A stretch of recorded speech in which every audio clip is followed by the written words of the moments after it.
the weather is really hot. It's really humid. And this is one of the funniest things, and you'll deal with this as a missionary. They don't have the most reliable electricity. And in order to survive at night, you have to have a fan. Because you put it at the bottom of your bed, and you turn it on full blast, and you kind of just wrap up really tight in your sheet. Because the reason why you do that is because there's mosquitoes. And then and so that's why you have the fan and the sheet, so it can kind of blow all of the bugs off of you at night.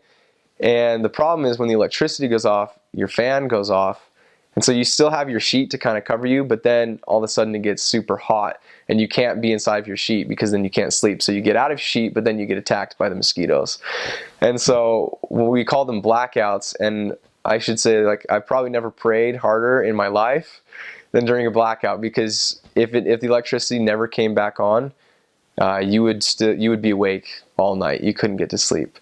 And then some apartments that you go to, they have mosquito netting that it comes down from the ceiling, and you can put it over your bed, and so the mosquitoes will stay out. But then you feel like you're like inside of like this netting, and it's kind of claustrophobic. So it's kind of just a two-edged sword. You just choose what you want to deal with, and you get used to it. But I remember those first nights; they were sleepless nights because it was hot and there was mosquitoes.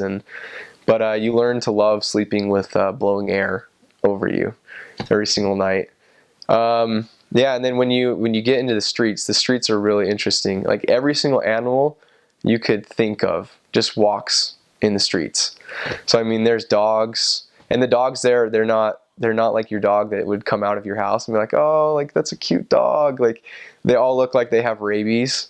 And I mean, none of them really. I was never attacked by a dog, but I mean, they look like they could attack you. There's some third world dogs for sure. But there's just cows and donkeys, and they have donkey carts. So they'll have a lot of people who are selling vegetables that put all of their vegetables on this cart, and they'll just like ride a donkey through the street selling their vegetables. Yeah, and so that was the weirdest thing for me, is that you have all of these cars like going through the street, and there's just these animals that are just walking in and out of the road, and like buses are stopping for them. A big source of transportation is bikes. And one of the things that they actually do is they call it towing, where one person is riding the bike and the other person is sitting on the middle of the shaft, kind of turned sideways. And so if you want to get somewhere with a friend, you just both hop on the bike and you just start riding. And I remember for the first, we had bikes in my first area, and my bike got stolen because I didn't use a lock. And so that's something that's interesting. That's important, is that you need to have a lock for your bike if you're going to have one in that area. But we towed on my companion's bike, and I bought a new bike, and then his bike broke down, and so we started towing on my bike. So for like 6 straight weeks, we were just kind of towing each other on the bike. And then other than that, like if you don't use a bike, you're walking everywhere, or you're just catching the public bus. And the bus, they're 15 passenger Toyota buses, but the Guyanese, they try to put as many people on that bus, because the more people you have on the bus, the more money they're making. And so there's times when there's like 26, 27 people, like you're shoved inside of this bus and you're like on top of people's laps, and you know, you don't have any room, but they're just going to hustle you in there just because that's their living, and that's how they're going to make money. So that was something that was interesting to get used to. And then Guyana is right on, I mean, at least I think 90% of the population of Guyana lives on the coast, and it's actually kind of, I think if it's not at sea level, it's a little bit below sea level. And so they have trenches that take the water that come from the ocean, and there's trenches like on both sides of the street. When you go into little streets, there's like trenches just full of water, and they don't smell good at all, just because everyone throws their trash in the trenches. And that's another thing to get used to, is that they don't have a public garbage. Their garbage is the street, and and the way they get rid of it is that they burn it, And so there's just burning piles of garbage just up and down the streets, and there's like goats and cows and donkeys just like eating it.